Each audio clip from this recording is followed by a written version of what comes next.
Voilà, depuis des semaines et des semaines, les Français ne pensent qu'à des élections qui ne servent absolument à rien. Et c'est le jeu du divertissement. On détourne votre attention de ce qui est essentiel. De la même manière que vous êtes nombreux à vous battre, et vous avez raison d'ailleurs de le faire, mais à consacrer toute votre énergie à ce qui s'est passé pendant la période Covid. C'est louable comme effort, mais regardez, Fauci, il y a quelques semaines, vous pensiez tous qu'il allait finir en prison, qu'il aura un procès. Il ne se passe absolument rien. Au contraire, il vient de recevoir la Légion d'officier, enfin la médaille d'officier de la Légion d'honneur. C'est comme un pied de nez. Ursula von der Leyen, de nouveau présidente de la Commission. Braun-Pivet, de nouveau présidente de l'Assemblée nationale. Les RN, pour lesquels vous vouliez vous battre tous tellement fort, ceux qui se pensent des grands patriotes, des analystes de la vie politique, etc., et qui n'avaient rien compris, ils ont plus d'élus et ils n'obtiennent rien. Pourquoi ? Parce que c'est une version Canada Dry de rien du tout. J'ai essayé de vous le dire, j'ai essayé de vous dire qu'il fallait être l'original plutôt que la copie, qu'il fallait marquer ses différences par rapport à Emmanuel Macron plutôt que d'être totalement compatible sur l'Ukraine, sur Israël, sur les retraites, sur l'IVG, sur toutes les questions, même sur le LGBT+, et le wokisme. Et je ne vais pas rentrer dans toutes ces choses-là. Voilà, là je viens de passer quelques jours entre Bayonne, Biarritz, Bordeaux, à votre rencontre, et je continue à préparer le pèlerinage de Saint-Jacques-de-Compostelle qui partira d'Angers à partir du 15 pour l'Assomption, pour la Sainte Marie, parce que je pense que c'est là que se situe la différence. C'est agissez dans le bien, parce que c'est une bataille du bien contre le mal. Arrêtez d'écouter les marchands du temple. Arrêtez d'écouter les faussaires qui détournent sans cesse votre attention ou qui vous donnent l'impression d'inviter tous les résistants et d'être particulièrement exhaustifs, mais qui ne traitent pas les vrais sujets.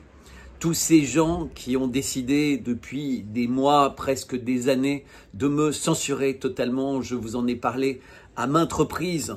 Pourquoi est-ce que les médias russes, sur des chaînes et dans des émissions devant 10, 15, 20 millions de personnes sont fiers de me faire parler, puis ensuite de montrer et de monter des longues émissions dans lesquelles je suis l'invité principal, idem pour des radios africaines, idem au Québec, etc., ou avec Juste Milieu en Suisse, et tous les médias français, tous les faux médias résistants, et je viendrai dessus en détail et je vous expliquerai avec les noms comment cela fonctionne, qui sont les parrains de tout ça, qui sont les traîtres, qui sont les gens qui vous empêchent de regarder quel est le principal actuellement.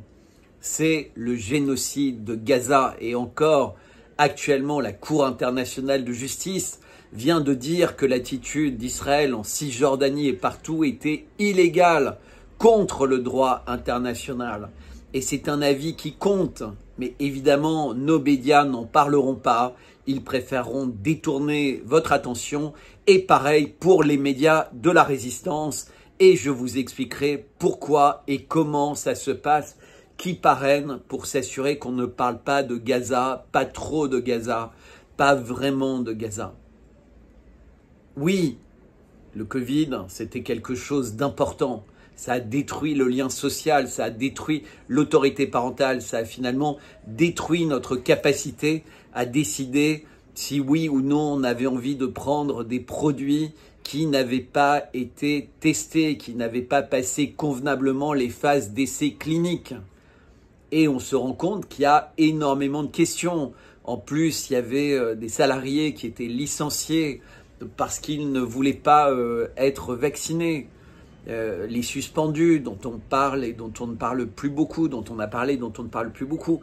Ensuite, il y a ce qui se passe dans le Donbass et qui continue à se passer avec véritablement un danger de plus en plus fort, l'envoi de troupes, l'envoi d'avions, l'envoi de mercenaires, le soutien logistique, technique, etc. face à la Russie seule. Et pourtant, la Russie continue à avancer. Mais on n'a pas écouté les Russes. Je ne vais pas rentrer dans le détail. Mais ce qui se passe à Gaza, c'est la mort de toute l'humanité. Si nous, à notre époque, en 2024, on accepte de considérer que des milliers d'enfants, des dizaines de milliers d'enfants en réalité, peuvent être des victimes collatérales sous les bombes, par la famine, par la soif, par le manque de soins, par la mort de leurs parents et eux se retrouvent abandonnés à leur sort dans des décombres, etc. Vous n'imaginez pas l'horreur, parce qu'on ne vous montre pas les messages. Et on ne vous montre pas non plus les images, les témoignages. Et les journalistes, de toute façon, sont tués. Des journalistes qui sont tués avec toute leur famille, parce que ce sont les maisons des journalistes qui sont ciblées. Israël est cynique avec le gouvernement Netanyahou. Ils n'ont aucune pitié. Ils ne se prennent pas à considérer ce que pourrait dire l'opinion publique parce que des maisons avec des journalistes dedans et toute leur famille vont être détruites. Ils s'en foutent complètement, ça n'a aucune importance pour eux. Et de toute façon, il y a tellement d'informations qui divertissent entre guillemets les populations, comme on a vu depuis des semaines, pour rien du tout, que pourquoi est-ce qu'ils se préoccuperaient? Vous n'êtes pas capable et vous ne souhaitez pas vous intéresser à ce qui est essentiel. Donc, la vidéo qui va suivre est un entretien que j'ai réalisé pour une chaîne radio africaine. Ceux qui me suivent depuis quelque temps savent que j'ai été régulièrement en entretien avec eux. On va principalement parler des BRICS, on va parler beaucoup de l'Inde, évidemment on va parler de la Russie, on va parler de la France, on va évoquer un certain nombre de phrases importantes comme quand le vice-président de la Nouba parle de Macron en le traitant de banquier des ténèbres, ou cette fameuse phrase de Poutine sur la fin proche du bal des vampires. Et évidemment, on évoquera la tentative d'assassinat ratée contre Donald Trump et les suites. Est-ce que Biden peut rester le candidat des démocrates? Beaucoup de donateurs ont décidé de quitter la campagne de Biden. Pas de voter pour Trump. Ils continueront à voter pour Biden, mais d'arrêter d'investir à fond perdu et d'essayer de faire pression pour qu'un nouveau candidat émerge ou une nouvelle candidate émerge. Voilà, c'est important. Dans mes conférences et les 2 dernières conférences que j'ai réalisées, c'est vrai que ce sont des conférences pendant lesquelles toutes les personnes restent pendant 2, 3 heures, parfois 4 heures, avec beaucoup de questions-réponses. Et les personnes sortent de ces conférences heureuses. Et elles découvrent le miel que je vous propose et elles sont encore plus heureuses. Un certain nombre d'entre elles s'abonnent à Substack ou décident de m'aider au travers de YouTube. Vous aurez toutes les coordonnées qui défilent en bas de l'écran ou dans la description de la vidéo. Je vous remercie de partager cette vidéo. Je vous remercie de vous abonner à la chaîne YouTube. Pourquoi tout ça c'est important? Parce que évidemment les algorithmes de YouTube ne sont pas non plus favorables compte tenu des positions répétées que je prends sur des sujets qui ne sont pas valorisés par les algorithmes. En plus, comme je ne fais pas de pub, YouTube n'a aucune raison de mettre en avant mes vidéos par rapport à d'autres qui font énormément de pubs. Donc je vous remercie de me soutenir, je vous remercie de venir à ma rencontre, je vous remercie également pour ceux que ça intéresse de poser des questions au sujet du pèlerinage de Compostelle. Je pense que c'est une vidéo importante à regarder jusqu'au bout, à partager et en tout cas, je vous dis à très bientôt. Là, vous avez 2 minutes de générique que je trouve important. Je le remets dans certaines de mes vidéos. Si vous voulez passer ce générique, il dure à peu près 2 minutes. Mais voilà, je le laisserai régulièrement, soit en début, soit en fin de vidéo. En tout cas, merci pour votre confiance, merci pour votre intérêt. Et je remercie mes amis, mes nouveaux amis de Biarritz, de Bayonne, de Bordeaux et bientôt d'autres, et ceux de Suisse, de Grenoble, d'Angers, Nantes, partout de m'accueillir, de me proposer de faire des conférences. Et si vous avez des idées, si vous connaissez des associations que ça pourrait intéresser, n'hésitez pas à m'en faire part. Je suis véritablement intéressé et motivé par le faire, parce que plus j'en fais, plus je me rends compte de l'impact et de la nécessité d'aller à la rencontre, les yeux dans les yeux, d'autant de personnes que possible. Voilà, bon visionnage et à très bientôt.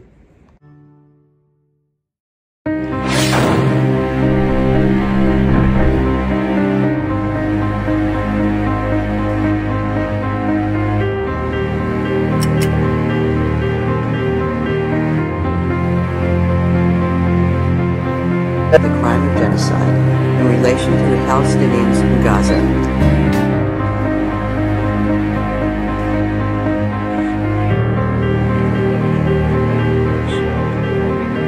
Столетиями набивать брюхо человеческой плотью, а кровавой деньгой.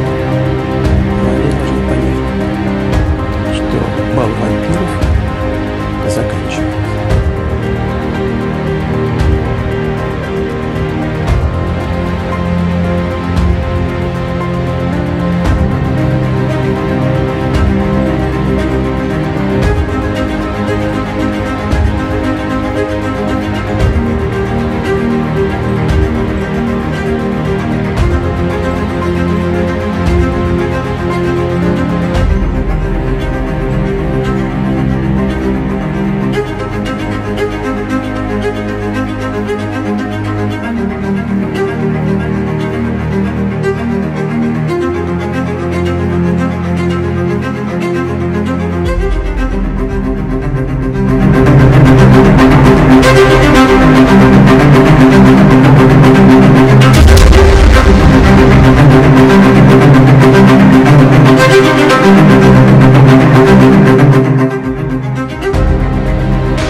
Мы с вами не имеем права позволить ни секунды слабости. Ни секунды.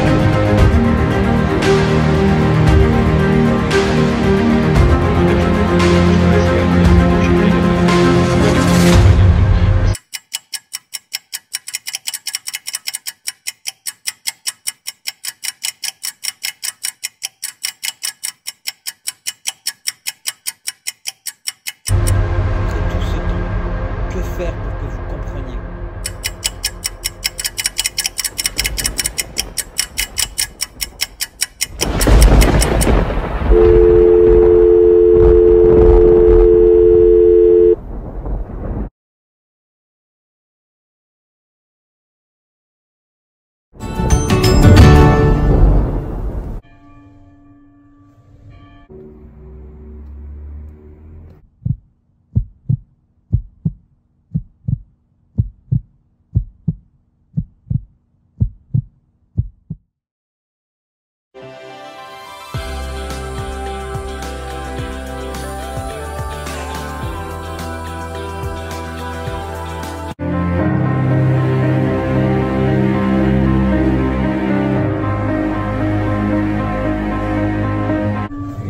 من العدا سلام.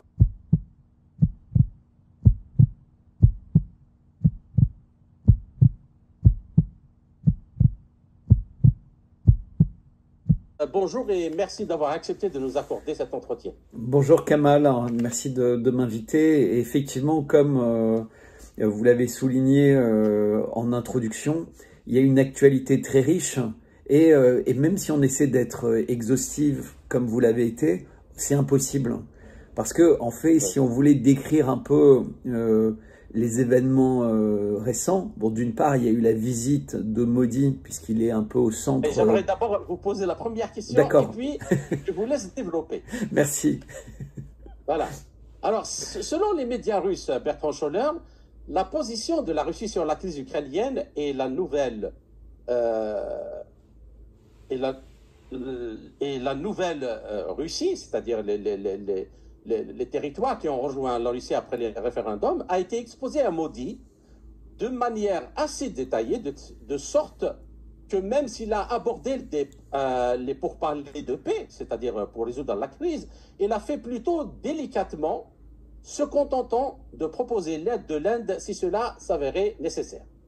Puis, le Premier ministre indien a préféré discuter de la coopération de longue date en matière de défense, qui fait qu'il est difficile de remplacer la Russie dans le secteur de la défense en Inde, du moins à court terme.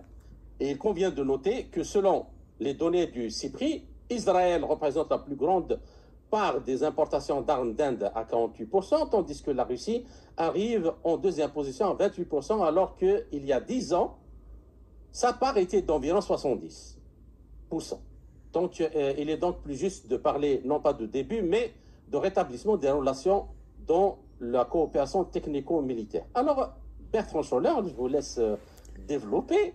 Qu'en pensez-vous de tous ces événements? Comment se sont enchaînés et par rapport à la logique du mondialisme et de la globalisation et ceux qui la contrôlent?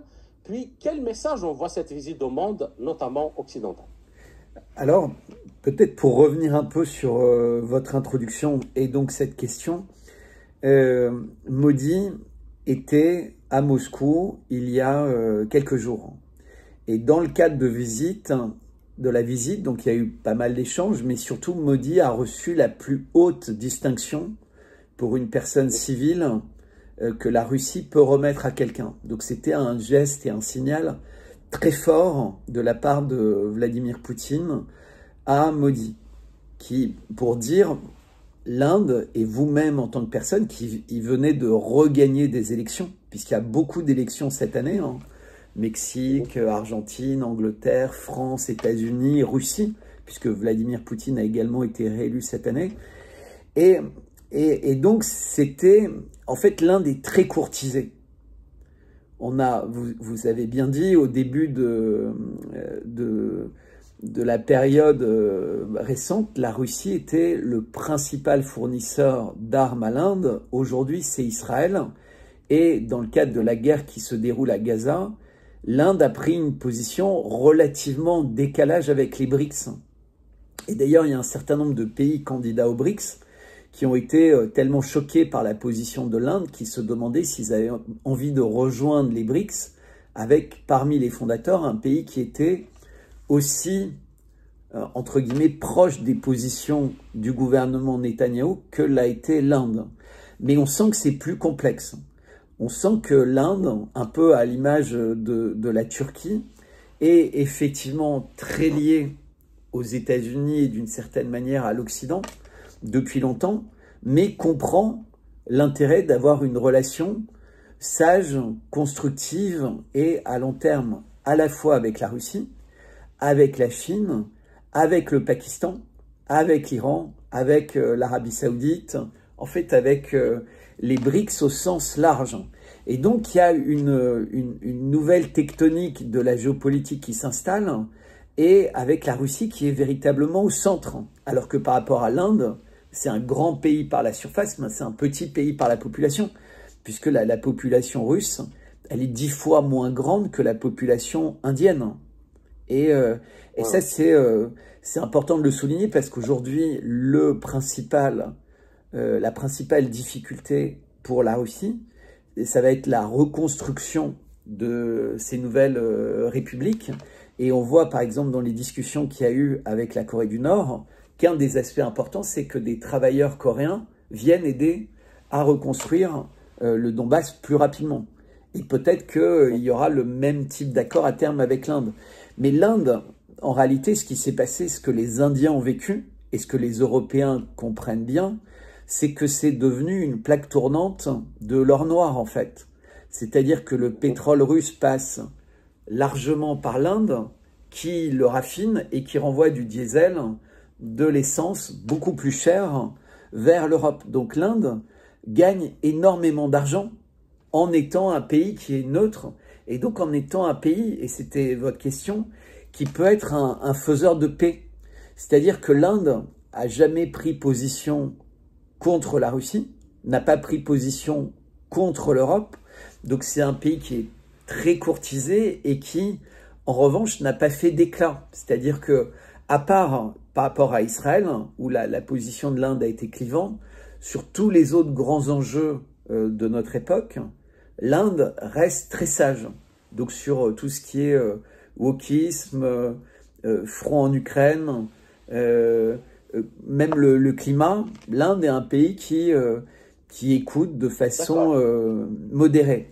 Donc, la position de la Russie en ce moment vis-à-vis de l'Inde, et surtout les relations qui ont l'air d'être vraiment de confiance et amicales entre les présidents des deux pays, enfin les dirigeants des deux pays, montre à quel point non seulement la Russie n'est pas isolée, mais qu'en réalité, elle a réussi dans cette période où elle était harcelée à construire des liens qui sont bien plus forts qu'ils ne l'étaient avant l'opération spéciale. Ok. On y reviendra parce que... alors, j'aimerais vous soumettre un avis. Alors, commentant la visite du Premier ministre indien en Russie, Lon Hing-chon, c'est un professeur chinois très connu à l'école des relations internationales de l'Université d'études internationales de Sichuan, explique dans une déclaration à la presse, je cite, « Actuellement, l'Occident est plus enclin à enflammer les relations entre la Chine, la Russie et l'Inde pour tenter de semer la discorde entre les trois pays. En fait, l'Occident lui-même pourrait avoir plus de raisons de s'inquiéter car il espère que l'Inde s'opposera à la Russie en se joignant à l'Occident. Notons que la politique étrangère de l'Inde vise à maintenir un équilibre sans pencher complètement d'un côté ou de l'autre afin de poursuivre ses propres intérêts. Je crois que c'est ce que vous avez déjà effleuré dans votre réponse. Alors, êtes-vous d'accord avec cette analyse? Et l'Inde serait-elle prête à sacrifier ses positions stratégiques dans ses relations avec la Russie pour faire plaisir à ses partenaires occidentaux? Alors, vous l'avez évoqué dans l'introduction en disant que d'une part, le département d'État américain avait fait pression. Donc quand on est un pays comme l'Inde, quand les Américains font pression sur vous, qu'ils évoquent des possibilités, ça sous-entend des possibilités de sanctions.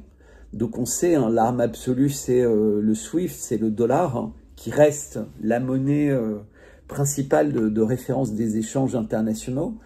Et l'Inde est un pays qui est très ouvert aux échanges internationaux. Ils en ont besoin, c'est-à-dire qu'ils ne produisent pas assez d'énergie. Et ils ont besoin pour le développement de leurs exportations de beaucoup de l'Occident. Parce que les relations historiques entre l'Inde et la Chine, ce n'étaient pas des relations très fluides. Donc ça le devient à l'intérieur des BRICS de plus en plus important. Mais c'est pas, il y a une méfiance entre ces deux géants qui sont voisins. Mais ce que dit la personne que vous avez citée, c'est... pas simplement donc le département d'État qui menace, c'est plus généralement l'Occident qui veut diviser les BRICS et les empêcher de prendre leur envol. Et on a vu qu'à chaque fois qu'il y a un événement clivant, et le gros événement clivant au sein des BRICS, c'est vraiment la position par rapport à Gaza, qui est très clivante entre l'Inde et la Chine et la Russie, puisque la Chine et la Russie sont sur le message des frontières de 1967 et de deux États sur les frontières de 67, le droit international, alors que l'Inde est plus conciliante.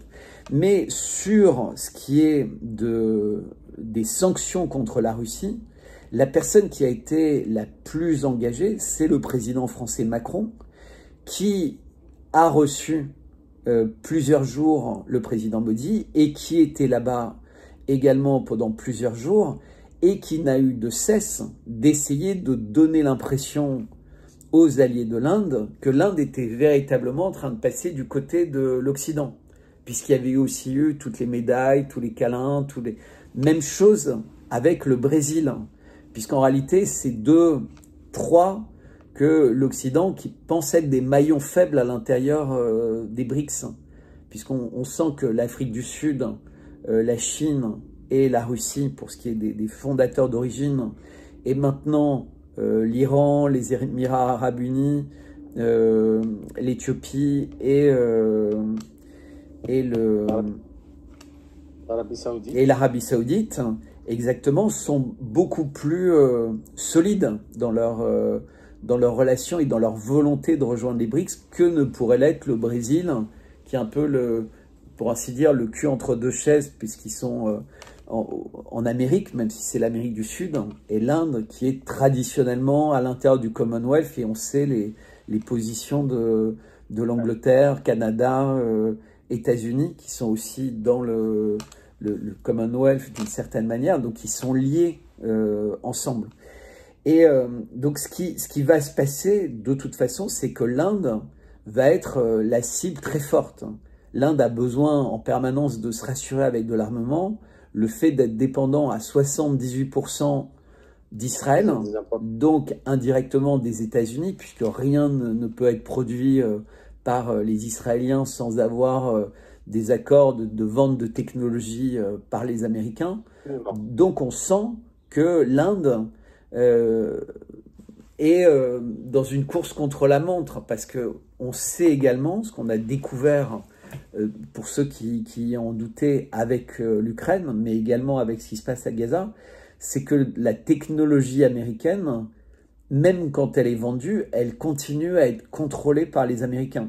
C'est-à-dire que tout ce qui est missiles, avions, bombes, etc., à tout moment, ils peuvent appuyer sur un petit bouton et tout ce que vous leur avez acheté ne sert plus à rien. De la même manière qu'avec l'argent. On a bien vu avec les Russes qui avaient beaucoup d'argent en monnaie américaine ou européenne numérique, et cet argent a été confisqué en un clic. Et là maintenant, les pays en question veulent se l'attribuer.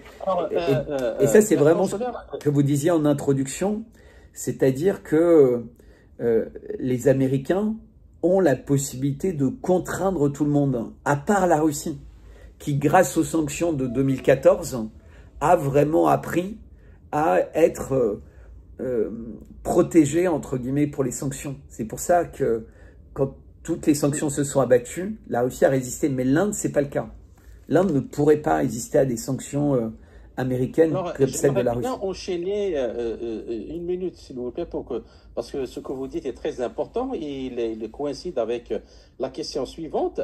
Alors, les médias occidentaux se sont concentrés sur le fait que l'Inde a acheté pour 46,5 milliards de dollars de pétrole russe en 2023, alors qu'en 2021, le montant n'était que de 2,5 milliards de dollars. Je crois que la raison est claire, c'est ce que vous avez évoqué.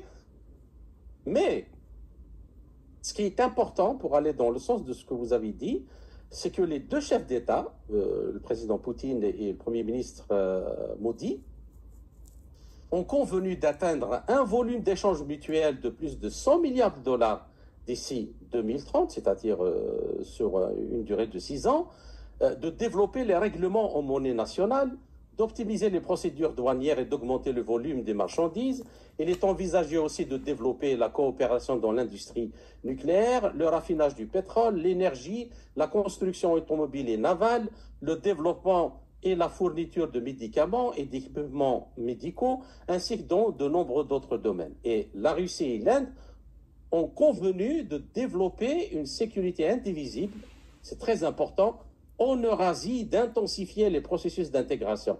Elles ont souligné la nécessité d'une résolution pacifique du conflit en Ukraine par la diplomatie et l'implication des deux parties. Alors, Bertrand Scholler, en ajoutant les résultats de cette visite à celle faite par Poutine en Chine, peut-on dire que le centre de gravité géopolitique et géoéconomique du monde est définitivement en train de basculer vers l'Eurasie? Alors, la réponse est oui. Je vais un peu détailler, mais juste le point que vous venez d'évoquer sur la résolution du conflit entre les deux parties. On avait entendu parler de cette conférence dite de la paix en Suisse. Donc, il y avait un certain nombre de pays qui n'avaient même pas voulu s'y rendre, comme la Chine. Donc, une conférence de la paix sans la Russie et la Chine concernant l'Ukraine, c'est déjà un peu compliqué. Mais l'Inde s'était rendue et l'Inde n'a pas voulu signer le communiqué final, de la même manière que l'Arabie Saoudite et d'autres pays importants des BRICS, qui était déjà un signal très fort. C'est-à-dire que même les Occidentaux, entre guillemets, l'OTAN pour simplifier, en essayant de simplifier au maximum ce qu'ils voulaient avoir comme discours commun pour dire, vous voyez, on a tout ce front de pays face à la Russie et même face à la Chine, mais l'Inde n'a pas voulu apposer sa signature sur un document comme ça, même s'ils avaient accepté, entre guillemets, d'y aller. Donc oui, le centre de gravité change, c'est-à-dire que les BRICS aujourd'hui sont plus puissants économiquement, et pas simplement en équivalent pouvoir d'achat, mais en chiffres du produit intérieur brut des différents pays au G7.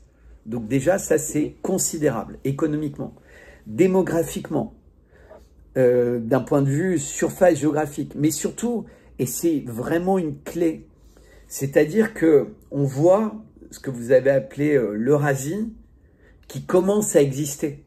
Et il faut savoir que ça, c'était l'inquiétude depuis toujours des stratèges américains. L'inquiétude la pire pour les États-Unis, c'est d'avoir un pôle comme ça qui se structure. Mais ça, c'est également l'inquiétude la pire pour l'Allemagne. Parce qu'en fait, l'Allemagne, qui était le moteur, la locomotive de l'Europe, l'Allemagne va tout perdre. La France, on n'était pas un pays industriel, et d'ailleurs, c'est assez anecdotique, mais la manière avec laquelle le candidat choisi par Trump pour être vice-président, et on passe en boucle en ce moment dans les médias, où il raconte qu'en fait, l'Europe est devenue un vassal des États-Unis qui est complètement désindustrialisé, et les États-Unis ne peuvent pas souhaiter de ce type d'alliés. Elle a besoin d'alliés forts. Et on se rend compte que la Russie et la Chine sont en train de rallier à eux des alliés forts. C'est-à-dire que les Américains avaient une tendance à avoir des alliés très faibles et vassaux, mais ça fonctionnait parce que les Américains étaient super puissants. Mais ce qui est intéressant, c'est que la politique, la géopolitique, la diplomatie des Russes et des Chinois, et j'insiste bien sur ce binôme, puisque c'est vraiment un binôme qui est en marche très très fort depuis la visite de Xi en Russie, mais aussi la visite de Vladimir Poutine en Chine récemment, et puis il y a eu des visites de premiers ministres. On a des acteurs forts qui s'unissent, mais en bonne intelligence, c'est-à-dire qu'il n'y a rien de collectif qui est imposé. Et vous venez de le dire dans la transition, c'est que toutes les négociations se passent pays par pays. C'est-à-dire qu'il n'est pas dit que tout le monde doit travailler de la même manière comme au niveau de l'Union européenne. C'est-à-dire il y a des choses que les Indiens et les Russes ont intérêt à faire ensemble, et ils vont le faire ensemble, parce que ça profite aux deux. Mais ce que les Indiens et les Russes veulent faire ensemble n'aurait pas de sens entre les Russes et les Brésiliens. Mais ce qui a du sens, et c'était la clé véritablement de toute cette stratégie des BRICS, avec la banque des BRICS, etc., c'est pas de remplacer le dollar, c'est d'apprendre aux pays et de leur donner les moyens de se passer du dollar et de l'euro, et de redonner une force à leur monnaie nationale. Et ça, c'est quelque chose de clé, parce que si vous imaginez 100 milliards d'échanges réciproques, donc 200 milliards de monnaies, entre guillemets, qui circulent entre l'Inde et la Russie, mais vous avez 3 ou 4 fois plus entre la Chine et la Russie, et qui est à 80% maintenant en monnaie nationale. Et vous avez la même chose entre le Kazakhstan et la Russie. Et vous avez la même chose entre le Pakistan et la Russie. Vous commencez à avoir la même chose avec l'Arabie Saoudite. Vous avez la même chose avec l'Iran. Et là, c'est quasiment 100% ou 95% entre l'Iran et la Russie. Et ces échanges qui doublent sur quelques années. C'est-à-dire qu'on voit qu'on est dans une mise à mort, entre guillemets, par cette intelligence du dollar, mais doucement. C'est-à-dire qu'il n'y a pas la violence qui aurait pu créer le chaos économique. Et c'est toute la sagesse de cette force tranquille qui commence à s'unir de ces pays-là, c'est qu'ils ne veulent pas créer le chaos. Et au contraire, ils ne veulent pas que les États-Unis s'effondrent, parce que sinon il y aurait la guerre. Ils ne veulent pas que l'Europe s'effondre. D'ailleurs, ils ne comprennent pas pourquoi l'Europe s'auto-suicide.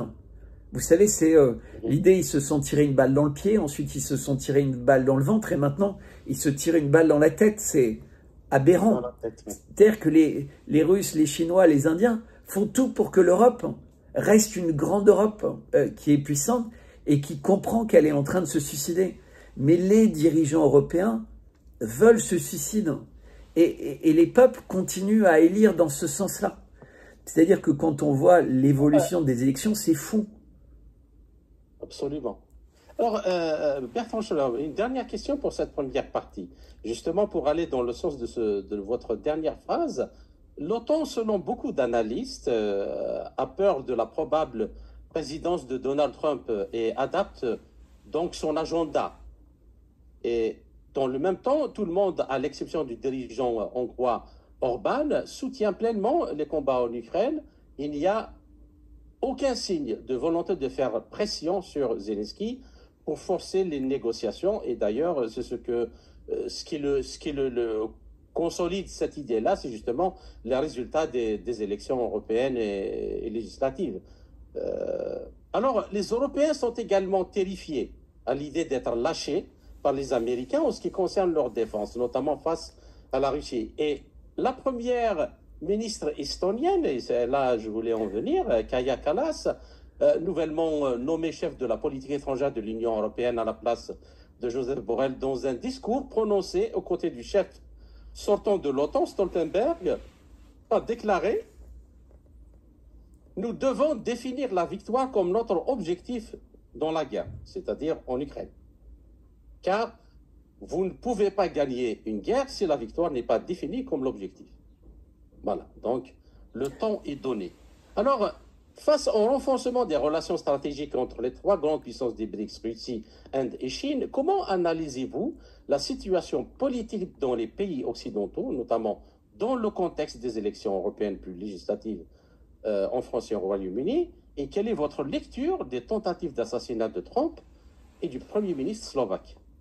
Alors, et ça, c'est pas neutre, hein. Il y a aussi eu la mort du président Raisi et de son ministre des Affaires étrangères. Et l'Inde a montré, pas l'Inde, l'Iran a montré sa capacité, malgré ce choc, à faire des élections dans le calme et à élire un nouveau président plutôt modéré qui va pouvoir suivre la politique diplomatique de Raisi. Donc ce que je disais en transition, c'est que finalement les pays qui sont présentés souvent comme l'axe du mal, les dictatures, etc., sont les pays qui ont une grande diplomatie, puisqu'on voit l'Iran qui se rapproche de l'Arabie Saoudite, la Turquie qui se rapproche de la Syrie qui est revenue au sein de la Ligue arabe, l'Arabie Saoudite qui s'est vraiment distanciée à la fois d'Israël et des États-Unis, alors que beaucoup pensaient qu'il y aurait un rapprochement entre eux, etc. Alors qu'à l'inverse, l'Europe, qui jusqu'à présent était vue comme une région du monde qui aidait à la paix, hein, on se rappelle de la position de l'Europe en 91 pendant la guerre du Golfe, le discours de Villepin, etc., est devenue l'apôtre de la guerre. Parce que Kaja Kallas, alors que les élections dans les différents pays européens pour l'Union européenne avaient montré une volonté des peuples d'élire des mouvements patriotiques et donc des mouvements qui voulaient moins d'Union européenne, moins de guerre, un peu à l'image de Donald Trump aux États-Unis.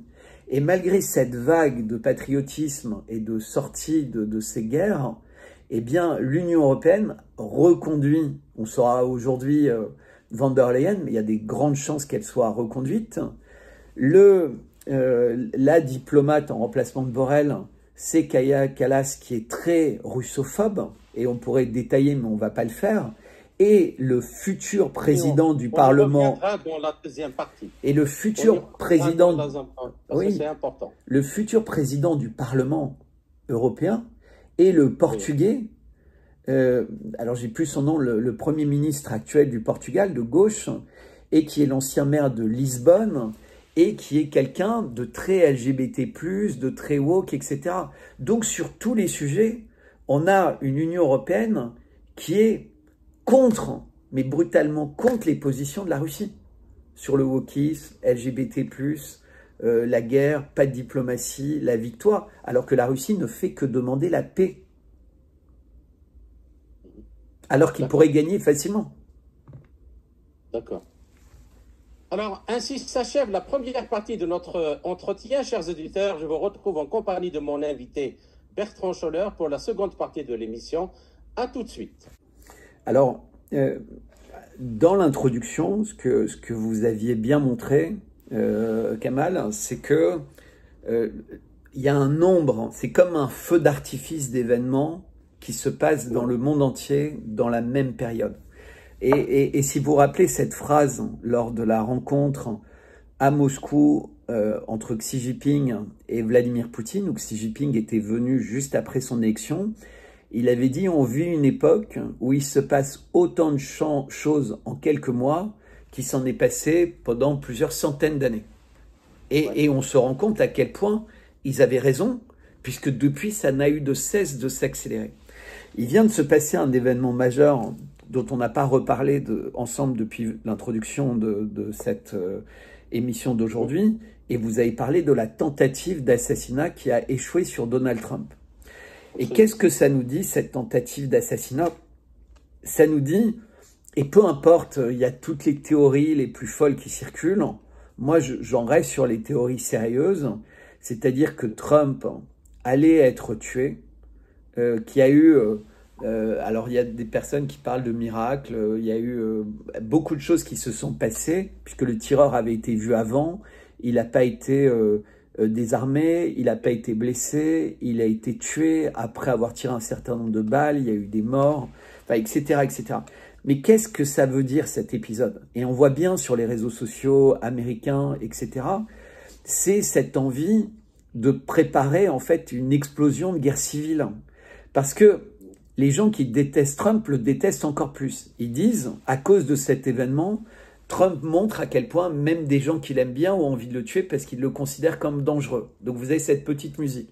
Et d'autres personnes qui disent, Trump va tellement bien faire le bien et stabiliser le monde et faire des paix que ceux qui veulent la guerre veulent le tuer.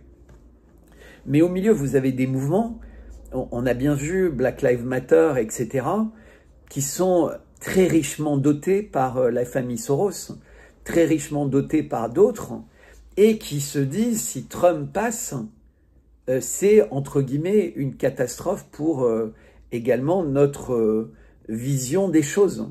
Et les mouvements LGBT+, se disent la même chose. Et donc, il n'y a plus de limite maintenant. Voilà, exactement, il n'y a plus de limite. C'est-à-dire qu'une fois que vous avez vu qu'il y a une tentative d'assassinat d'un président, d'un ancien président, avec autant de laxisme, manifestement des services secrets, et puis on parle d'un des tireurs d'élite qui se serait suicidé, est-ce qu'il s'est suicidé, est-ce qu'il a été aidé à se suicider, enfin, on est vraiment juste au début d'un cycle de déstabilisation de la société américaine. Parce que vous savez, quand il y a un choc comme ça, après le choc, il y a l'effroi, donc les gens se replient sur eux-mêmes pour essayer de comprendre, et ensuite, ça recommence à bouillir en fait, mais beaucoup plus fort qu'avant. Et donc, à nouveau, c'est pour ça qu'on a entendu les positions, d'ailleurs, Dimitri Peskov a dit, mais on savait tous que ça risquait d'arriver, et d'ailleurs, en Russie, on sait également que Vladimir Poutine est une cible, et d'ailleurs, Zelensky, lors des 75 ans de l'OTAN, où il était présent, a déclaré face caméra qu'il était très intéressé par un assassinat de Vladimir Poutine. Vous imaginez un président de pays qui parle de régler les choses en tuant un président ou un candidat. Et vous avez cité Fico, vous avez cité Orban quand même, qui a eu un accident très bizarre en Allemagne il y a quelques jours. On a une... rajouter aussi le mari de la députée italienne qui a frontalement attaqué les manipulations et les fraudes lors du Covid-19, retrouvées sous un pont mort, bizarrement mort. Non mais c'est fou. C'est-à-dire qu'on est vraiment dans une époque qui n'a jamais existé. Au XVIIIe siècle. Vous savez, Kamal, moi, ça me rappelle cette période où il y a eu beaucoup de diplomates russes qui sont morts. Un ambassadeur russe en Turquie, le représentant russe aux Nations Unies. Il y a eu toute une période, et je me rappelle qu'après, en fait, les avions russes, ils étaient toujours protégés par des escadres d'avions quand ils se déplaçaient pour aller aux États-Unis, partout. Mais ça s'était calmé. On revient dans une période, comme vous dites, de Far West. Parce qu'en réalité, jamais plus qu'aujourd'hui, quelques dirigeants sont en train de faire basculer l'équilibre des forces. Quand vous avez un Orban, quand vous avez un Fico, qui bénéficient de la crédibilité d'être président de leur pays, à l'intérieur de l'Union européenne, et qui disent un message rationnel et logique que peuvent comprendre les peuples, mais c'est terrifiant. Quand vous avez Trump qui dit « la paix est possible », et on ne peut pas prêter Trump de russophilie ou d'amour de la Chine. Il en a pas, il a d'amour pour les États-Unis. Non mais... Oui, et ils ont essayé de faire des enquêtes. Et vous savez, le rapport Durham a conclu qu'il n'y avait jamais eu aucune proximité d'aucune sorte entre Donald Trump et la Russie. Mais Donald Trump... Justement, Bertrand Scholler, juste une petite brèche, s'il vous plaît. Et justement, ceux qui ont tenté de déstabiliser Trump durant tout son premier mandat, c'est-à-dire la CIA et le FBI, qui étaient responsables de ces enquêtes, ce sont eux qui sont responsables de l'enquête de cette tentative d'assassinat. Oui, c'est le pompier pyromane, en fait. Confier au loup la sécurité du poulailler. C'est exactement, c'est le pompier pyromane. C'est délirant. C'est-à-dire... et puis, il se passe vraiment tellement de choses. Trump vient d'être condamné par un jury populaire. Il attend sa peine. Enfin... le débat entre Trump et Biden a été catastrophique pour Biden. Il y a d'autres procédures qui arrivent contre Trump. Mais il y a la Cour suprême qui a dit quand le président commet des actes dans le cadre de son mandat. Et donc, on a maintenant un débat sur est-ce que c'est dans le cadre de son mandat qu'il a fait telle ou telle chose. Enfin, tout est très, très complexe. Mais ce que moi, j'ai découvert, parce que je ne suis pas un expert en armes à feu, c'est qu'en réalité, un bon tireur d'élite avec les armes actuelles et les moyens de visée actuels, il peut faire un carton à 500 ou 1000 mètres très facilement. Donc on découvre à quel point tous les candidats, tous les présidents sont nus face s'ils sont mal protégés. C'est-à-dire que si les systèmes de protection ne sont pas adaptés, et donc c'est terrifiant ce qui se passe actuellement. Parce qu'il y a des gens qui disent « j'avais pas de limite », d'ailleurs le Covid sort d'un laboratoire, « j'avais pas de limite », c'est les comiques russes, entre guillemets, vous savez, qui font les fausses interviews et qui ont réussi à avoir Angela Merkel et François Hollande qui disaient « mais on n'a jamais voulu signer les accords de Minsk, on voulait gagner du temps ». On a tous ces gens-là qui ont montré leur vrai visage au cours des derniers mois. Mais comme le disait... Vladimir Poutine dans son interview avec Tucker Carlson, qui était vraiment une interview très importante. Il disait, face à la puissance des médias occidentaux et leur coordination et leur capacité à mentir, etc., on ne peut rien faire d'autre qu'essayer de montrer avec le temps qui on est. Mais même ça, ça suffit pas. Et il a fait une autre interview, peut-être encore plus importante avec un média russe, et il conclut quand même en disant que le bal des vampires est bientôt terminé. Alors je sais que même pour les Russes, ça doit être très déstabilisant d'entendre Vladimir Poutine utiliser le mot vampire. Vladimir Poutine, c'est pas quelqu'un comme peut l'être Donald Trump ou autre, qui sort des mots de son chapeau sans y réfléchir, alors qu'ils ont une portée bizarre. C'est quelque chose qui a beaucoup de sens par rapport à toute cette expression d'assassinat, de lavage de cerveau des peuples, etc. Parce que c'est ça qui se passe. Et vous parlez aussi de l'Afrique. Il y a une tentative d'assassinat contre Traoré, qui est en charge en ce moment du gouvernement de transition au Burkina Faso et qui est une des personnes les plus respectées en Afrique par les peuples africains aujourd'hui. Comme l'a été Sankara en son temps. Maintenant, Bertrand Scholler, en partant de tout ce magma où tout est en ébullition, où il y a énormément d'événements, j'aimerais bien qu'on prenne un peu l'altitude pour expliquer à nos auditeurs les principes, c'est-à-dire supérieurs par rapport à ça, qui vont déterminer la réalité s'il y a des excès. Alors, le 21 février 2023, et c'est très important, dans son discours adressé au Parlement russe, Vladimir Poutine a annoncé sa décision de suspendre la participation de la Russie au dernier traité l'alliant aux États-Unis relatif au contrôle du désarmement nucléaire New START.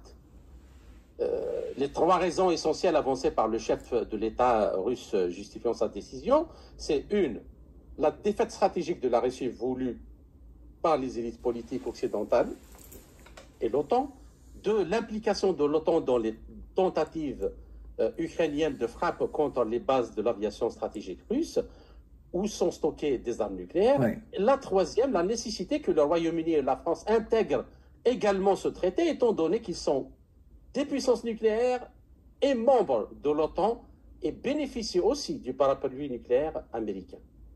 Alors, ce magma, et dans ce contexte, ce genre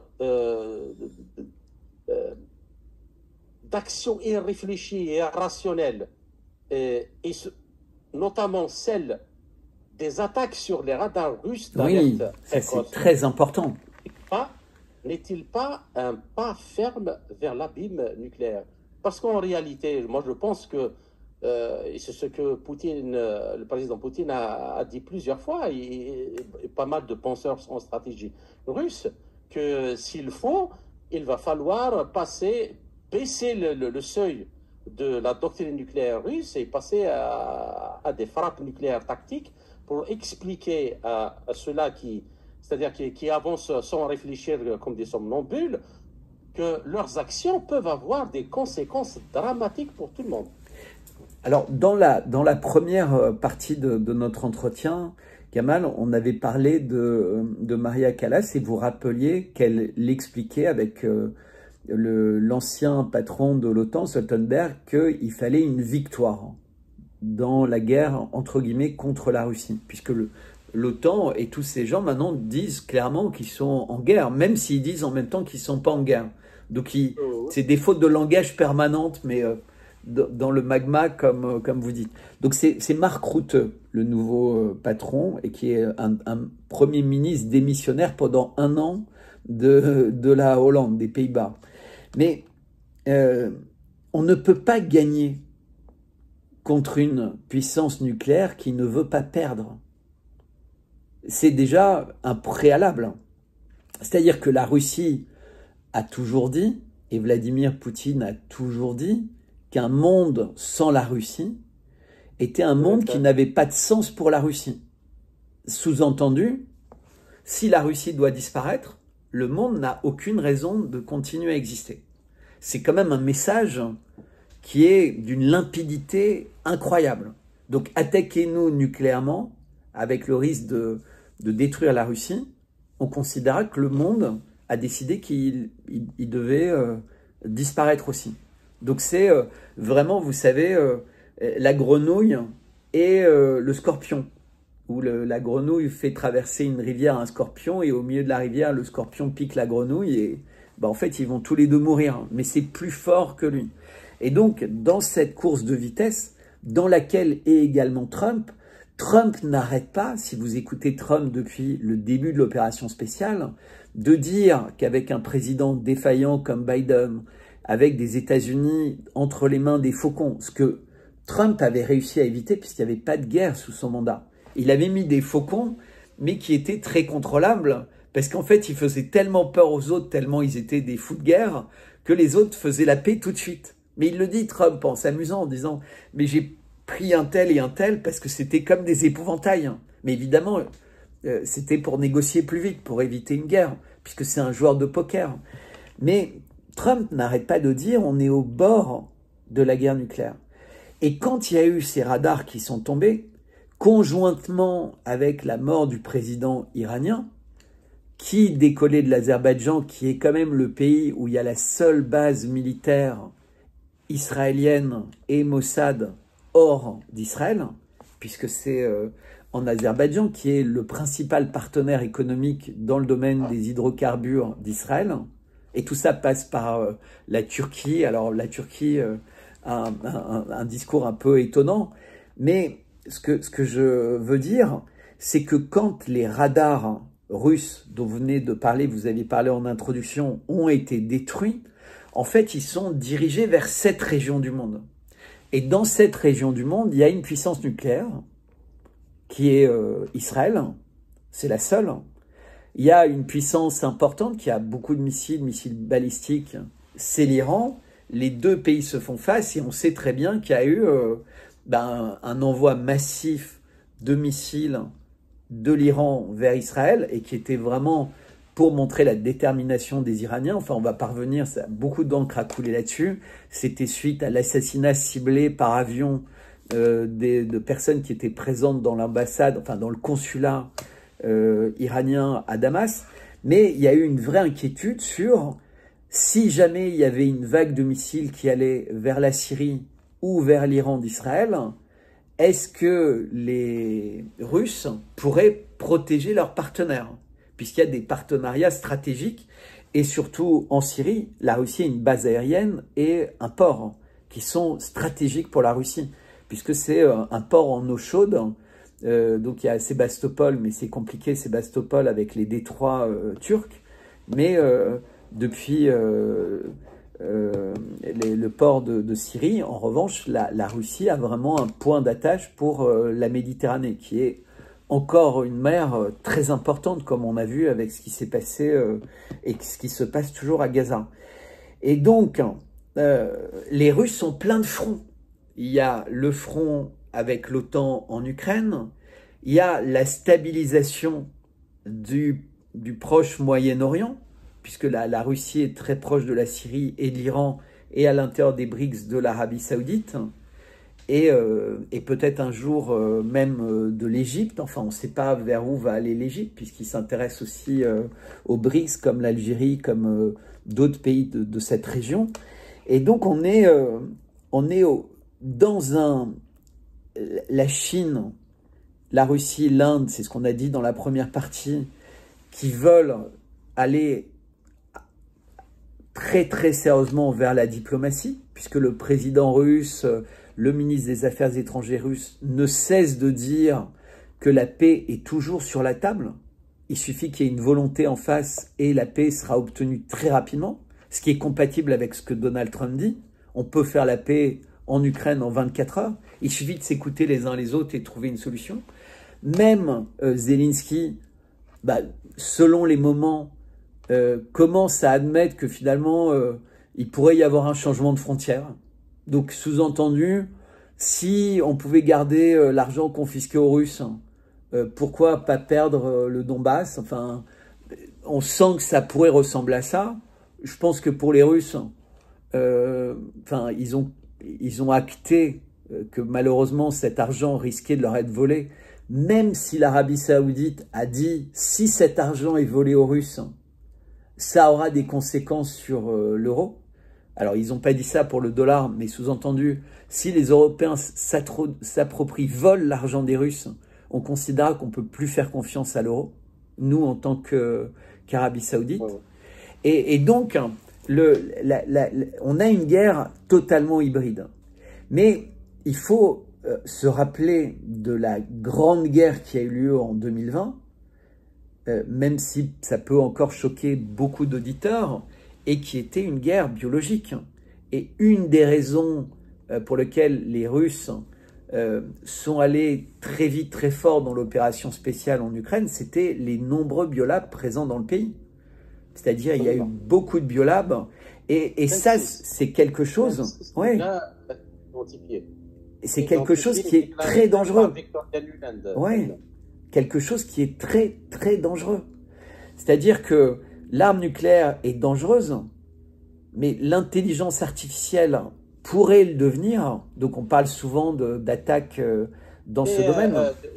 Bertrand Scholler, dans la vision géopolitique américaine, les traités de non-prolifération nucléaire, salués par les médias comme une avancée vers une paix pérenne, ne sont que des accessoires rejetés. Ils interfèrent avec les objectifs de l'Empire. Et ce qui le montre d'ailleurs, c'est que George Walker Bush se retira du traité antibalistique de mai 1972 afin d'installer des missiles antibalistiques en Roumanie au motif qu'ils décourageraient l'Iran d'attaquer ses voisins, alors que leur objectif est de détruire les missiles balistiques russes en cas de conflit nucléaire. Et de la même manière, Donald Trump dénonça le traité sur les forces nucléaires à portée intermédiaire, le FNI, de décembre 1987, afin de placer des tels missiles sur le pourtour de la Chine. Alors, évidemment, ni les Russes ni les Chinois ne sont dupes de ces tactiques et de ces justifications. Alors, ainsi, au vu de ces événements actuels, est-il légitime, possible de penser que Washington pourrait réfléchir à l'utilisation de l'arme nucléaire en Ukraine? Alors, mais vous l'avez très bien dit en introduction, Kamel, vous avez parlé d'autres puissances nucléaires au sein de l'OTAN. Et vous avez cité la France et l'Angleterre.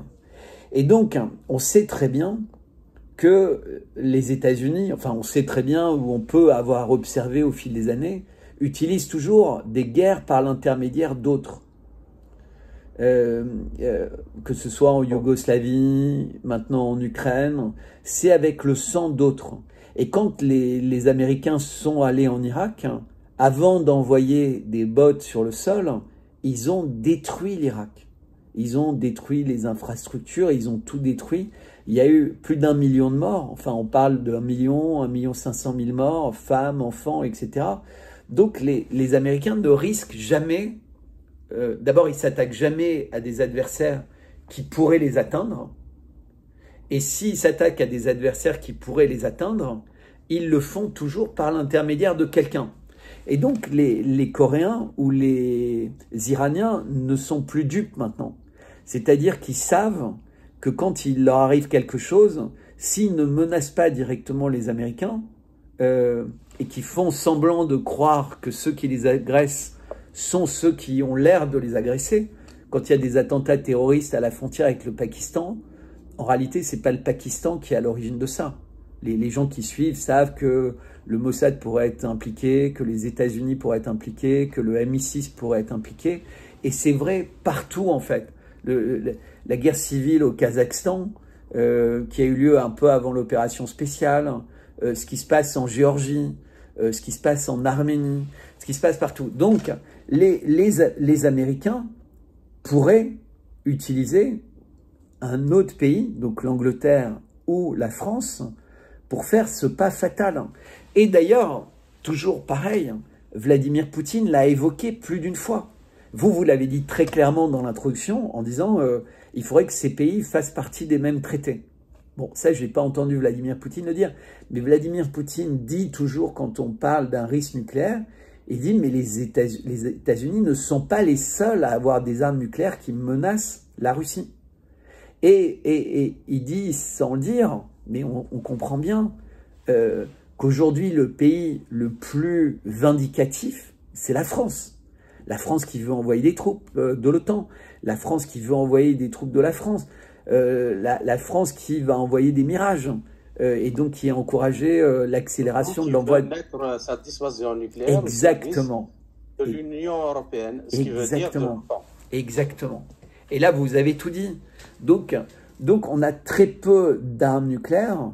La France, peut-être, on a 220 ogives nucléaires. Peut-être qu'il y en a la moitié qui sont véritablement opérationnels. On ne sait pas combien on a de sous-marins, etc.